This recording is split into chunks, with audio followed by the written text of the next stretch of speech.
Okay, great. Let's go ahead and get started. Thank you for tuning in. Going to start this week's options forecast. We have a big week ahead of us. So let's just hop right into things. By watching or reading this, you're saying you understand the following. I'm not a financial advisor, and this is not trading advice. This session is solely for educational purposes. There's significant financial risk associated with options trading, and I'm not liable for your wins or losses in the market. If you decide to act on this information, let's just hop right into how things ended last week. And let's just start with the options flow. On Friday, we had the top call options flow going into Tesla, Amazon, TSM, Nvidia, Google. On the put side, the top options flow went into silver, Google, UNH, ETN, MELI. On for the week, the top call options flow went into Coin, Palantir, Netflix, CRWV, and Hood. On the short side, we had Microsoft, ASML, ACN, Adobe, and ELV. Just go right ahead and get started. But you know me, I gotta make a few notes. So let me do so now.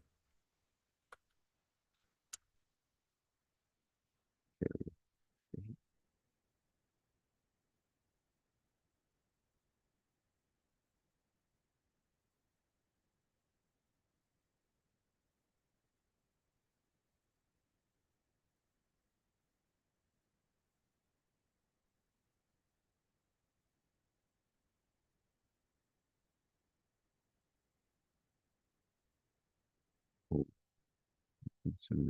share right on. So yeah, like I said, we had a pretty big week last week. A lot of new all-time highs. So, SPY, the S&P 500 hit new all-time highs every day last week. And this was the first time this happened since November of 2021. But sometimes we look at this and we blink and we feel like, hey, what's going on in this market? But I want to let y'all know a lot of this has to do with earnings. We already had 34% of the S&P 500 companies reported. 80% beat EPS, 80% beat revenue, and EPS growth is tracking 6.4%. So these new all-time highs they aren't for nothing. Based off of the results that we've seen in the market thus far. And this week we have 38% of the S&P 500 reporting. So 38% of the S&P 500 is reporting earnings this upcoming week. So we have a busy week ahead of us. Let's move right along. Yeah, and so like I said, we got some big things happening. We have Meta reporting, we have Amazon, Apple. It's just a lot going on this week. Microsoft. So it's going to be a pretty big week along with economic data that we'll get to shortly. Let me just go ahead. I'm just making some notes and I want to just go through it as quickly as I can. Right.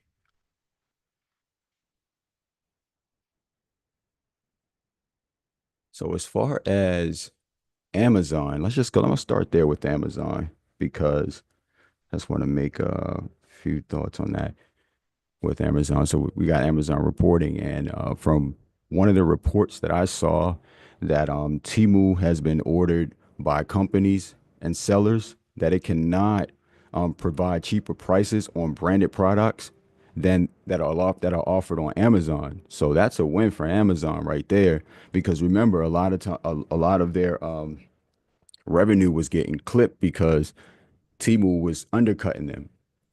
A lot of stuff being made in China anyway, so they were producing it and selling it for a lot cheaper. So now a lot of the branded items they saying they can't do it. I mean, I feel like that will help in some regard, but in another regard, they'll just duplicate the product, and but yeah, still some good news. That's still some good news coming out right there. So you can't are not able to do that heading into this this upcoming print. Where's my screen? So One sec. Just trying to make sure I got this up. All right. And I'm going to switch this over here. Just a sec. There it is.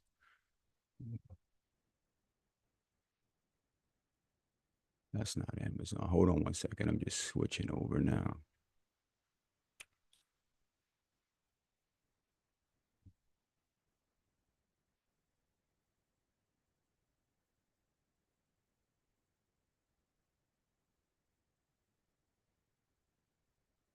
So we thought earnings was going to be an issue, but we have a lot more to deal with outside of earnings. I know we're talking about, I started with Amazon, but we have a lot going on outside of earnings. And I'm actually not going to go too deep into that yet. Wait till I get to the charts to go into that portion. So we're just going to get right over here to our economic data really quickly and Fed speakers. So right now, we have our rate decision Wednesday at 2 p.m. and we have the presser at 2:30 on Wednesday. And so we'll see exactly what Powell comes out and says. And I don't think we're going to get a rate cut or anything at the meeting. I don't think so, but we'll have to wait and see what happens. But we have a lot of economic data. Let's just go through it. We have JOLTS data on Tuesday, consumer confidence on Tuesday. Both of them they happen after the market opens. So just to kind of throw that out there, they're at 10 a.m. after the market opens. But we have the ADP non-farm payrolls on Wednesday. We have GDP on Wednesday. We have pending home sales, and like I just mentioned before, we got FOMC on Wednesday. On Thursday, we got PCE data. So PCE data is Thursday. We got employment cost index. We have jobless claims, but on Friday we have the big jobs report again. So we'll get the big jobs report on Friday. And now again, I feel like that could be a big market mover too. Now again, of course, we got a lot of everything going on with the market on throughout with earnings all throughout the week.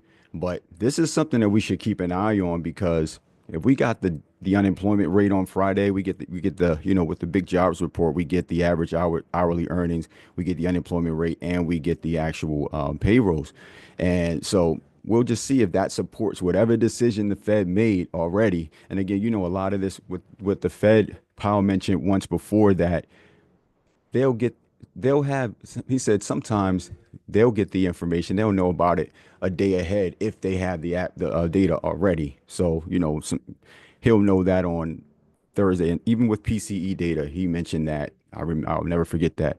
So we'll see if that what his decision on Thursday on a Wednesday has to do, how it affects or how it reflects in the actual data that we get later on in the week. Because those Fed decisions, they are live, meaning so they after the 2-day meeting that happens on Tuesday and Wednesday, he walks out of the meeting and he walks to the podium and gives drops the Fed decision, releases it, and then goes right into the meeting at 2:30 and for the presser. So it's a live. So as of right now, they probably don't even know what they're going to do. I mean, he probably does, but you know what I'm saying. They still have a 2-day meeting that happens Tuesday and Wednesday.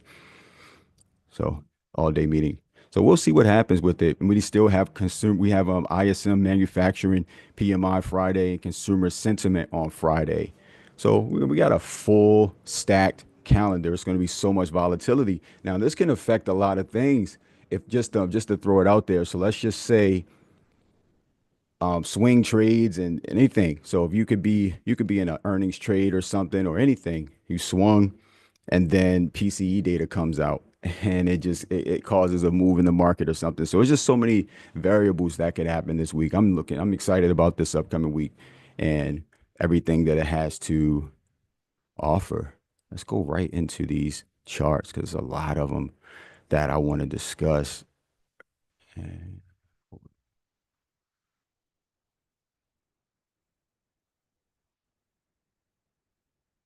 since I was at Amazon, I'm gonna go ahead and just start with this chart since I'm already here.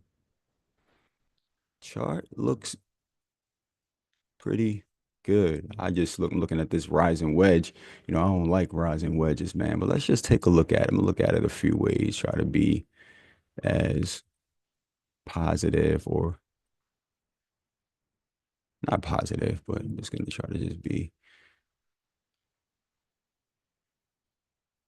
as cool as I can be about this. Let me just take a look here. Some wedges. Crazy, man. So we'll see what the stock does. I mean, like I just told y'all, we got some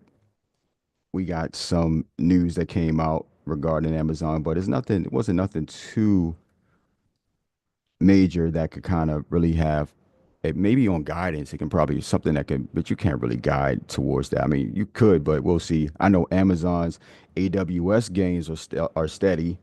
And we just got to wait to see how that pans out. That's going to be a very big part of the earnings.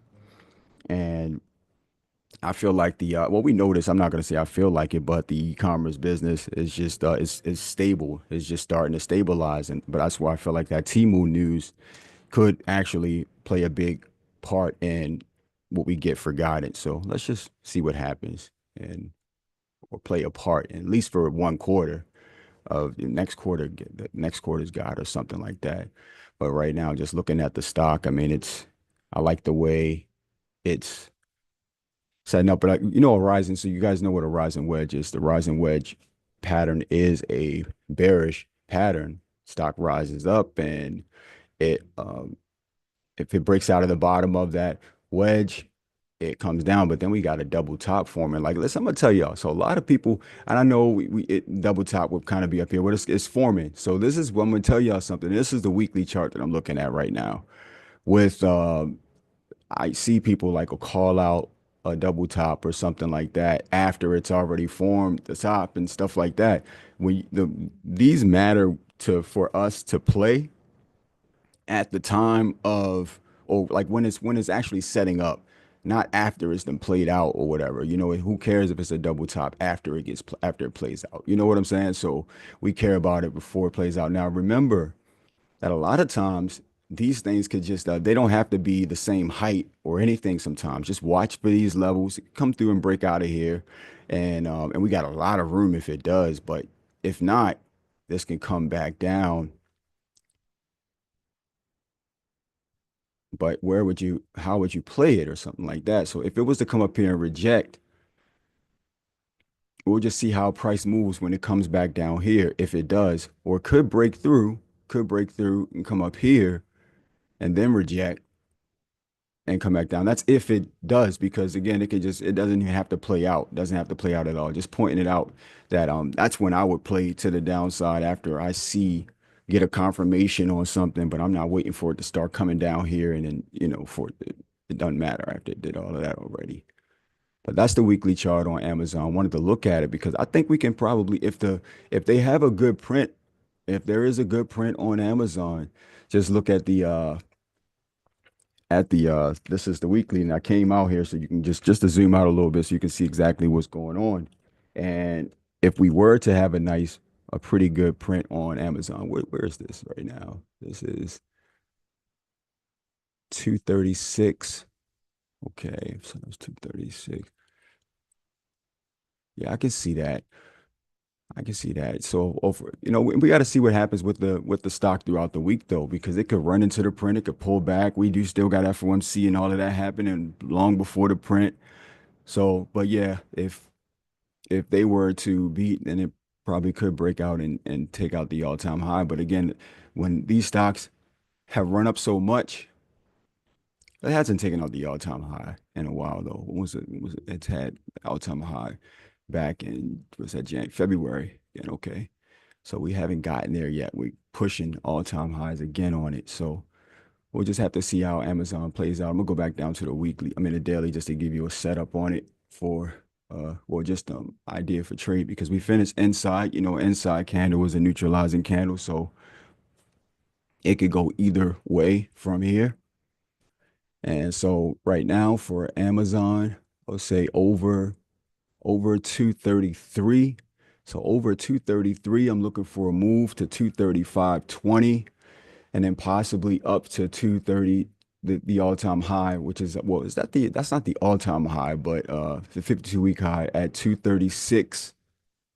Yeah, 236 right there. So then we got a few other levels that we can break through. The all-time highs at 242.52 if we were to get there. So over 236, I got 237.64 there and so on. Now, if we were to lose this 231, so I'm saying we lose 231, look for a retest of 228.09, then 226. If it doesn't bounce off of the off of 228.09, because if you look at the stock, it's really been riding the 9 EMA up for the last, well, since July, since late June, it's been riding that 9 EMA up. So it may bounce off there, but the trend is following that as well, right? So it could bounce there. If not, then we got 226.62. And so we got this level. Let me just put a level on this because I don't have one over here. But it's a whole area. I just consider this a zone. So this whole zone here where I got this, it's a whole zone here. So we got that 230, 226. So we got this whole zone. So down here to 223.72, down to 222.17. So it's a few places that can go. And I feel like if the earnings aren't good, now if this is off the earnings play or something like that, if the earnings aren't good, it look like it'll come back down and retest that 50 at 216 at 216.37. That'll be the perfect setup right out of a rising wedge. I mean, yeah, rising wedge. So yeah, keep Amazon on watch and that's that. We move along.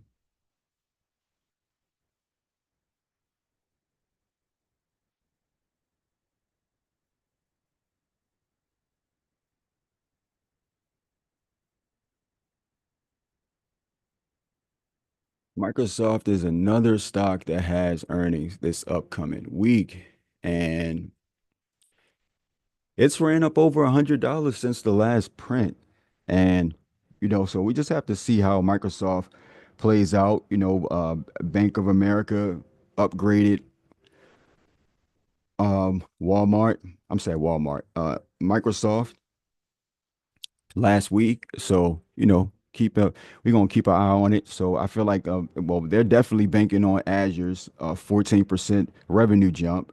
So, but they also spending a lot of money. So CapEx spend is going to be a big factor because CapEx spend now running at 14 billion per quarter. So we'll have to see what happens with that. So they can beat and raise guidance, but then CapEx spend could come in there and cause a lot of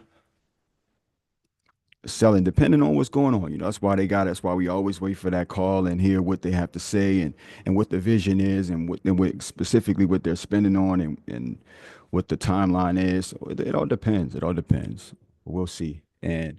But yeah, this stock has been running since last quarter. It's really been after you can see here from the gap up, it's just been on the move to the upside. I'm not saying that it can't keep going, just pointing that out here for a trade on this though, for Microsoft heading into this week.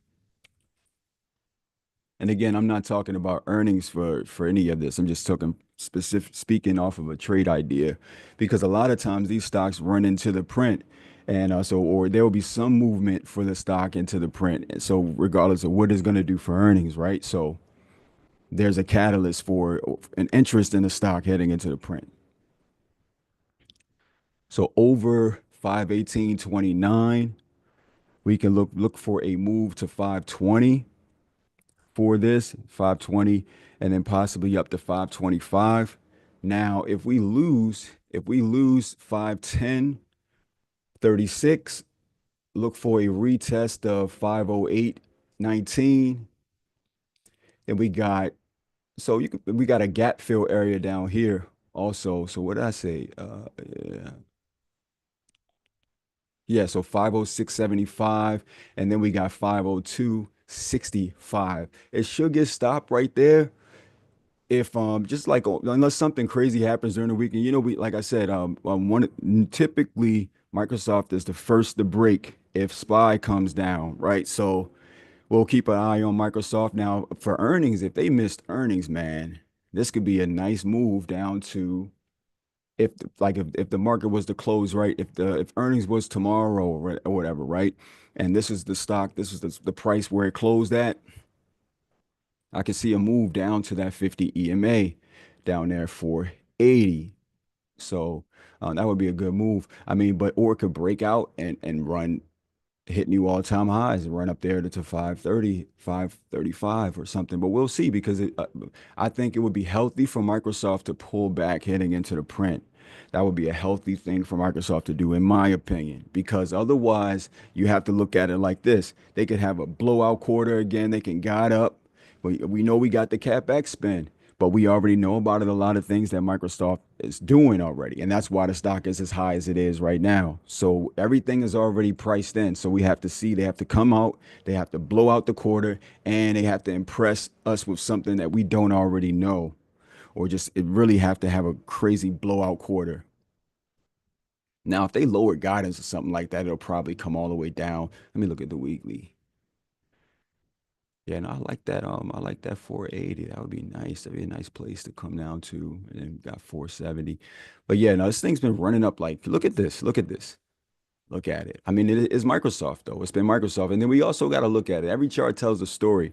It was in consolidation for a long time. And then it finally broke out and took off. That's what happens. When you got a bullish flag that's been forming for how long was that flag forming here? If you look at this weekly chart, this bullish flag, um, since January of last year, it's been in this range and it broke out. So it deserved to break out and run like that. That's what it's supposed to do.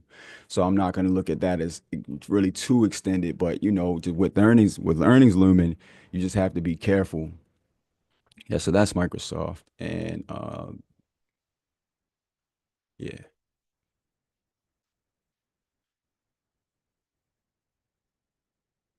nice setup on AMD here. And it looked like it wants that gap fill area. It almost filled it before, didn't completely fill it. One sec. So you see, it's been bullish flag after bullish flag, but we got a trend. It's an uptrend here on this chart as well. So you just mark that up. We got this uptrend happening on this chart.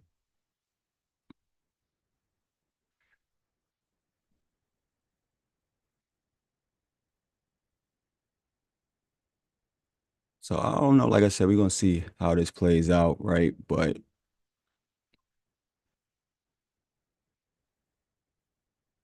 looks good. It looks good here. So I'm gonna say over over 167.18.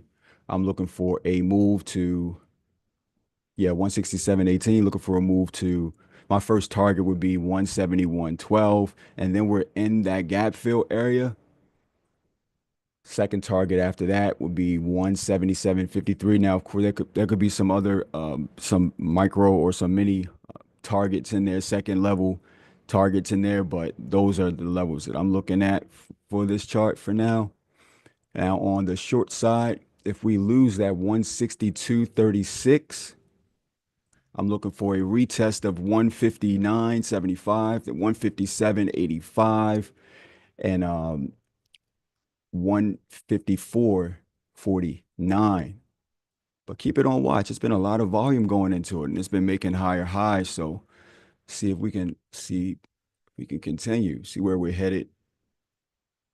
So let's see if we get up there, and because if we get through that 170, that 171.12 area, it looked like that's just a nice move. It has a lot of room to go up. So it's been on the move. So keep AMD on watch.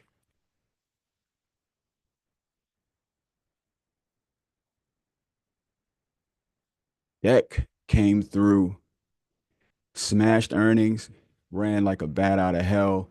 Uggs was the reason why they beat. Well, Uggs was the reason why they got it up because there was a lot of information up. they had a really pretty had a lot of people were buying Uggs. I guess y'all still out there buying them Uggs. Stock did really well, came up here, hit this gap fill, rejected off of it, came back down. It's still holding up pretty well, holding up here off these levels. So what I was looking at for this stock is, we had this gap area. We came down here, we came back down here. We never reached our 200 EMA, but we did. So this is where we closed the day before earnings. So we came up here, we closed here, right? So I feel if we get a continuation to the downside, so I mean under 160, 116.60, look for a move back down to 112, 112.16, possibly bounce there, but if not, we're gonna probably fill that whole gap back down here to 108.15. And then we got a target down there at 103.98. I personally feel like it's going to bounce. It looked like it wants to bounce here. It sold off a lot. People took their profit, but it's still holding up here pretty well. Now, so you could buy, you could play it off the bounce, look for a setup or just play it off the bounce, or wait for it to break above 126.50. So above 126.50, then we have some levels. The first target would be 131.29 because that's where our 200 EMA is, and that could shift. That could shift, but that would be my first target on that. If we do get that move, let me show y'all the weekly chart on this. You can see exactly what's going on. That was a nice solid close over here for this after the 222 reversal. Pretty strong move to the upside. So it still has some room, but we'll just have to see what happens. So I say keep it on watch because it's a lot of places where price could actually go. But like I said, over that I gave y'all the target, the first target, which would be that 131.29. And then from there, we got a few other targets that can actually be hit. But I got the weekly target marked because I think that's a better, a more stable target for me. I don't like those in between targets, but I'll just say I'll give you another one. I'll give you 133.42 as another target that could likely be hit after that 131.29. So yeah, I will keep this one on watch also.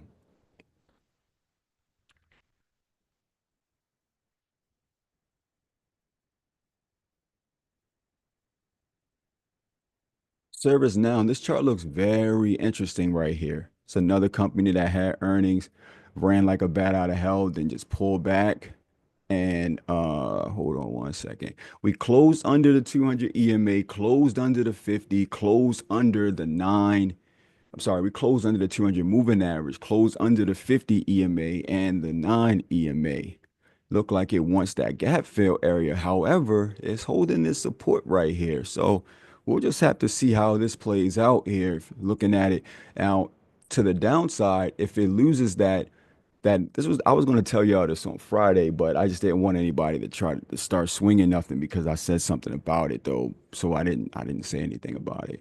But if it lose if under I'll say now under 964, our first target would be 960, 961, right? But what I was going to say on Friday was under 960, if it lose that 960, that 941 is in play. 941.30 is in play. So we'll see how that plays out. Now over 1001, so over 1001, right? Over 1001. Our first target on this would be, hold on, over 1001. Our first target on this would be 111.80, 122, 1022. Then we got 1038, and then we got that 1050. So we got that 1050 again.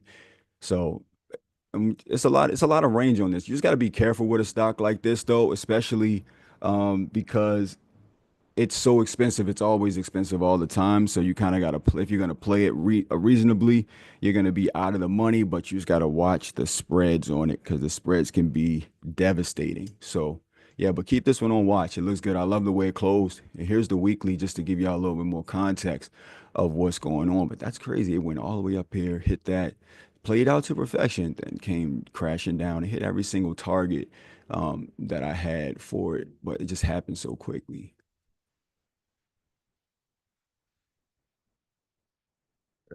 Yeah,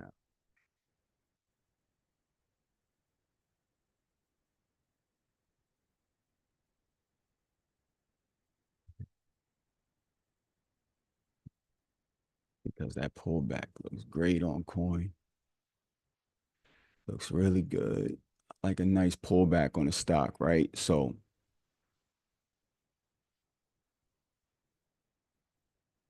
stock been running for a while. Bitcoin been running, so it's been a lot. It's been a surge in and the stocks that are either just Bitcoin related or that have a lot of have heavy Bitcoin on the balance sheet. A lot of them stocks been running, and this is one of those ones that has been on a tear. So and everybody's been trading it. So just want to hit this for y'all too.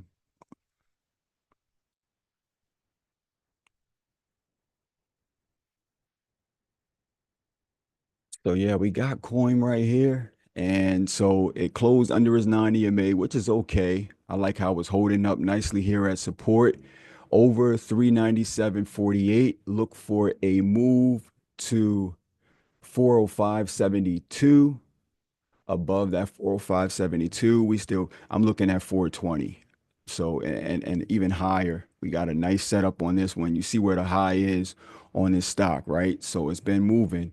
Now if we lose that 387, I'm sorry, 386.39, look for a retest of 371.35, and then it could possibly go lower than that. We got a few levels that it can actually hit. I'm talking about this for trades, just for trades coming up, just as a trade idea. So not for a earning setup or anything like that. Look, so under that 371.35, I would look for a move down to 349.47, or it could be 350, where however it moves, right? But I think if it was the missed earnings or missed guidance or something like that, a nice retest of that 50 EMA would not be a bad idea. I mean, would not be a bad look. But yeah, this thing could possibly run. I love when a stock pull back nicely ahead of its print. I like when a stock moves back nicely ahead of its print. It pulled, what is that? What did it? It closed at 391. That's a pretty substantial move down, like almost a 60 something dollar move down, or 50 something move down from its all-time high. So I think that's pretty cool. Keep it on watch. So since I hit that, I might as well go ahead and hit hood since it's got a similar setup on it. But we had a bullish engulfing on Friday on it. It's been running for a while also. Another like I said, Bitcoin heavy or crypto related stock, right? So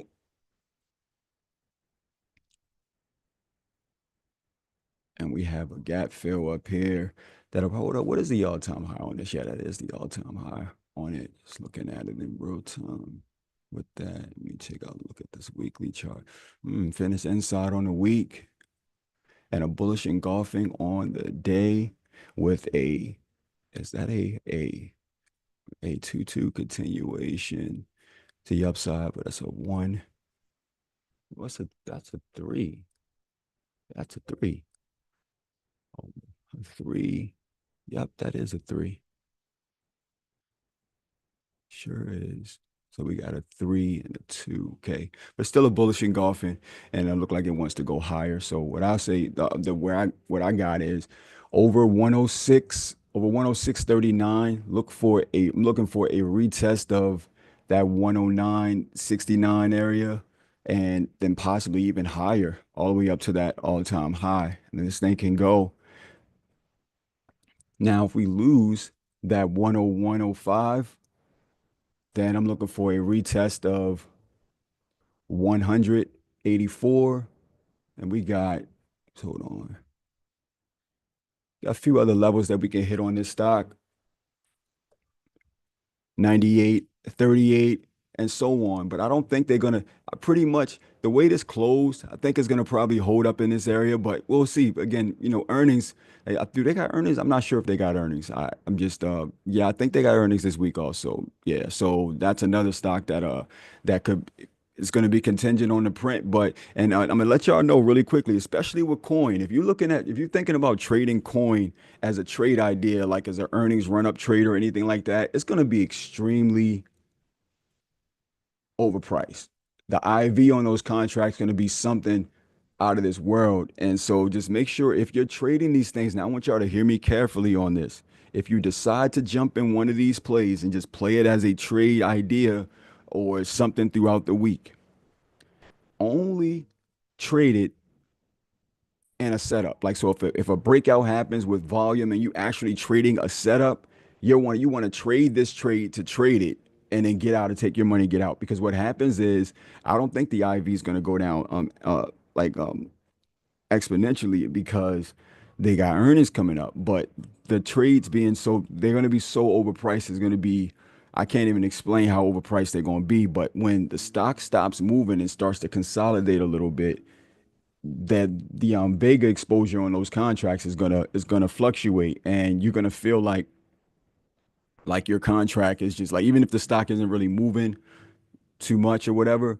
if it slows down, that IV, not the yeah, the IV and that Vega exposure, the IV I don't think is going to be too bad, but that Vega exposure is going to get clipped, and your premium is going to be affected. And if you're paying like $600 to get into a contract that's way deep out of the money, or $1,000 to get into something that's like $20 out of the money, and then it pulls back like three, you know what I mean? It's too much to go into that. So just make sure you're trading it off, trading it when it's in play, actually in play off with volume on the time frame that you are looking to trade. So just pointing that out there for these stocks for this upcoming week because again they are going to be really volatile this week.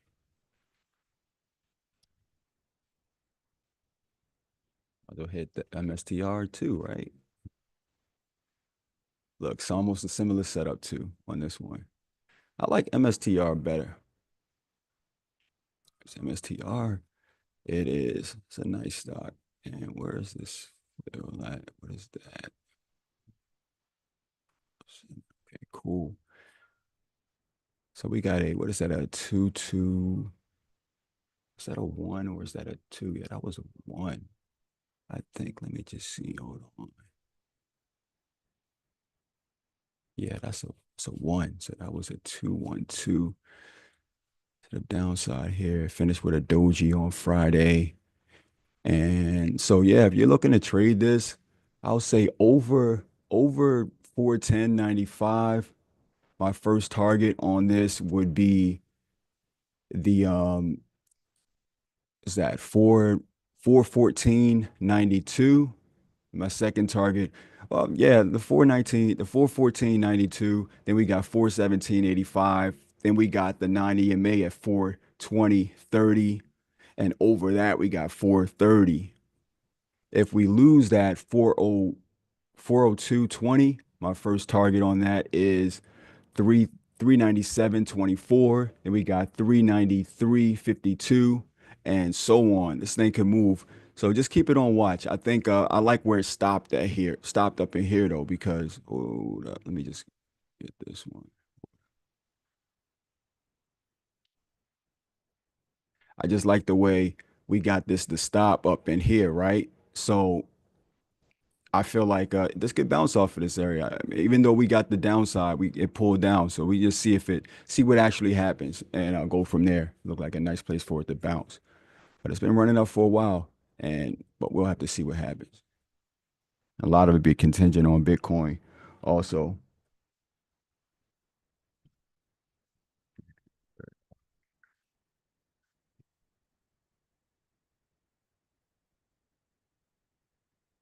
So we got Tesla. Tesla looked like it wanted to do something on Friday, right?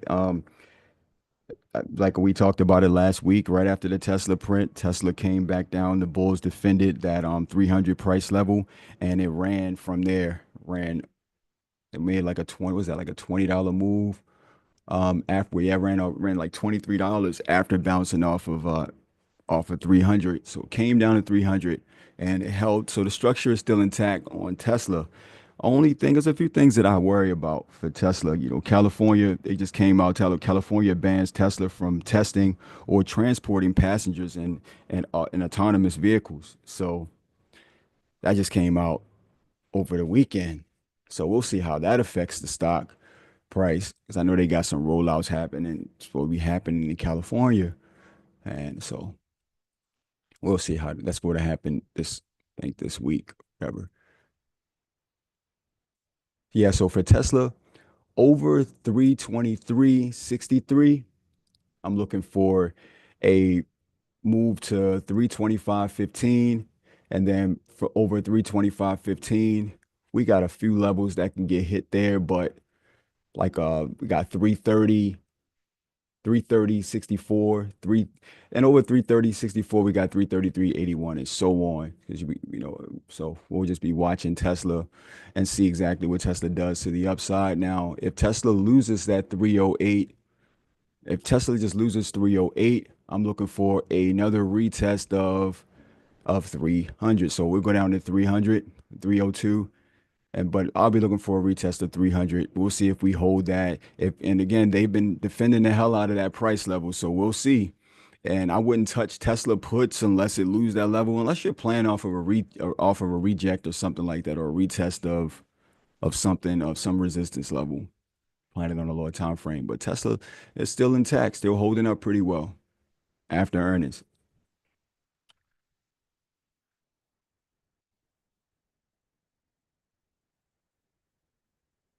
Apple, Apple. It's another one that reports this upcoming week. Very important stock for the market. This is a nice wedge here. I see a few things. I see multiple things on here. Looking at this chart. Hold up.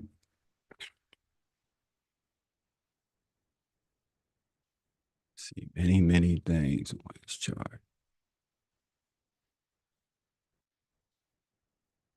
It's cool.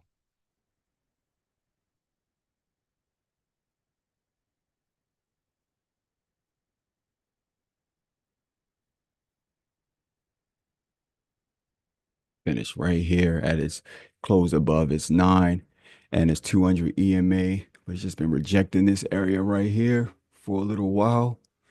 And it's been holding up, but it's been making moves though. It's been making some moves.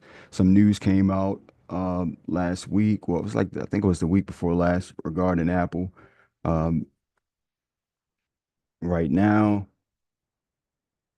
I don't really think that I think it was some news that came out. Now, not the Siri news, but let's just talk about earnings going into earnings. So I feel like Apple, there were reports that they reversed their iPhone weaknesses, the iPhone weakness, and with the services up 14%. But we still having some supply chain issues, and that's going to be a big part of this earnings call. We're going to be able to see what the supply, because at the end of the day, is like if you can people, the demand can be high, but if you can't get it out to them, then what? It's going to definitely affect your the revenue, right? And then their margins also. So it's a lot going on with Apple, a lot riding on this report. And look how much Apple came down, right? So this was the last report right here. We made that move, came down, and it started to recover here, and it's been moving on in the uptrend since. But it's still a lot of ground to make up for Apple. It's been one of them laggers lately, because with the whole China thing, it's been really hard to really get traction for Apple. But I think we good now. Well, we'll have to see. Apple, one of those stocks that I wouldn't even that I'm definitely not recommending anybody trade it for earnings or anything like that. Because what one thing Apple would do is pull an Apple, and that's a trade in the middle situation. Even if and again, sometimes they don't. You get those situations where that doesn't happen. But a lot of times it happens because if they miss earnings, the worst thing you can have with Apple is having missed earnings because people are looking to buy Apple on sale anyway, right? So yeah, it's hard to kind of play it for earnings. Now, if you're looking to trade this just as a trade over 215.24, my first target on this would be 217.18, then we got 219.80, then we got 221.67, and so on to the downside under 213.40. The first target on this would be 211. No, sorry. Oh, that's at 213.40. Yeah, the first target on this would be 212.54. Then we got 211.36. And we got my next target on this after that would be 207.86. But keep Apple on watch, man. This is gonna be this is a really big stock and it's very important to the overall market. The market can I've seen the market move with Apple dropping, but that's with Nvidia and everything else holding it up. But Apple definitely causes a huge effect on the market, and I just think it seems like it could make a really big move. So if earnings were to happen tomorrow, I would be looking for either a break above 220, a break above 224, or a drop under, or drop back down to maybe around 200, around the somewhere like that. If earnings was to happen tomorrow, and you can look at this and be like, that's a flag, a bearish flag or something like that. But you can look at it as a wedge. So we'll see what happens. We'll see how it plays out. Here's the weekly on the stock. It makes it a lot clearer to see that bear flag, right? So bear flags ought to be broken, and you can clearly see the resistance here too on the chart. But yeah, keep Apple on watch. Let's keep it on watch.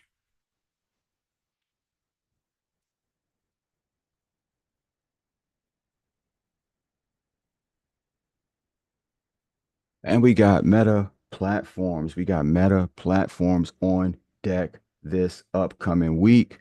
And Mark Zuckerberg been putting a lot of money into this, and it's been a whole lot. We had I feel like the whole open source strategy is driving a lot of developer adoption to the stock and just to the platforms, because Meta Platforms is multiple platforms. Overall, I like that. I like the fact that that they've taken a lot of money. They've stopped spending as much money as they've been spending on and Reality Labs. Reality Labs is where that's where the metaverse is covered under Reality Labs. So if we can, when they report, if they come in there and they say that, because CapEx spend is definitely going to be an issue for Meta. We already know that because Meta's out here stealing employees left and right from Apple, from OpenAI. So you got to pay these people. You know what I'm saying? You got to pay. And Meta's been out here making these moves, but it's the vision. Mark Zuckerberg get on there and talk his talk, and and so we'll see what happens, how this goes. I just feel like yeah, it was and Mark Zuckerberg just appointed ex OpenAI scientist to chief of scientists of Meta's super intelligence lab. So that's going to be, I want to hear more about that. But I just feel like and then on top of that, you saw the ad stuff with Google from their earnings, and Meta's ad engine is just as strong as it could possibly be. So we'll just see. It's just the only thing is, like I said, we've been spending a lot. I'm just looking for them to possibly, but I feel like with AI, because Microsoft said this last quarter, they said that they cut so much off of EPS because AI is doing like 40% of their code now. So I feel like the AI spending, it'll trim the operating margins on Meta below at least 30 something percent. So we'll just see how that goes. I want to hear more about what their plans are, and you have to pay people, and it's a lot going into this. So we know Mark Zuckerberg is going to come out, but he's going to give us the vision. We're going to see exactly what happened as far as the process, or the progress that's already been made. So it's a lot, but we'll just have to see how it all plays. I just want to kind of give y'all an idea of what the overall, what could drive the stock, or pull the stock back for this particular print.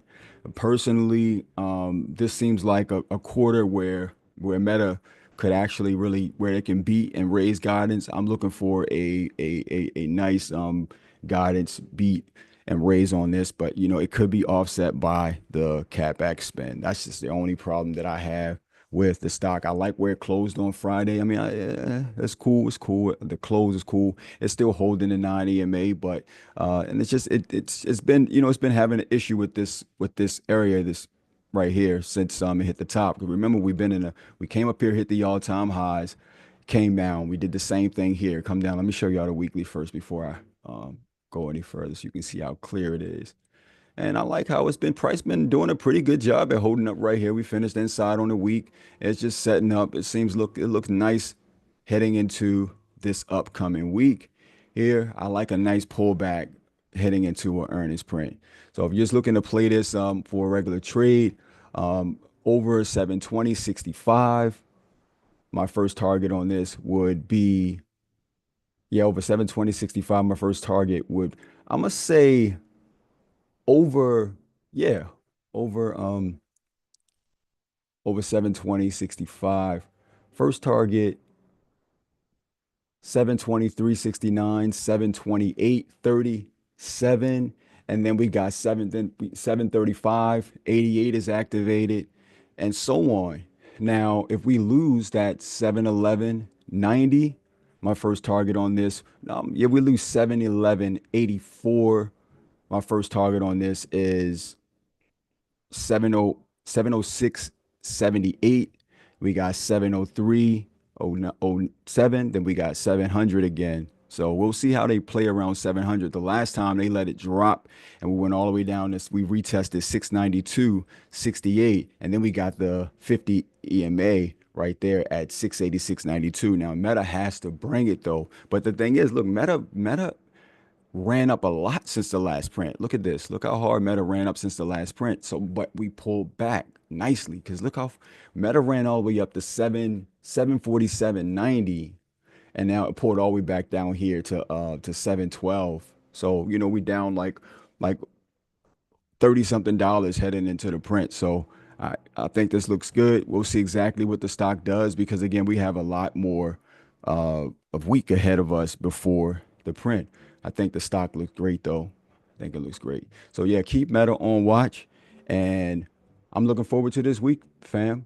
And I'll see you guys later on. See you guys in the chat. See you tomorrow. Cheers. Thanks. Thanks, Antoine. No problem.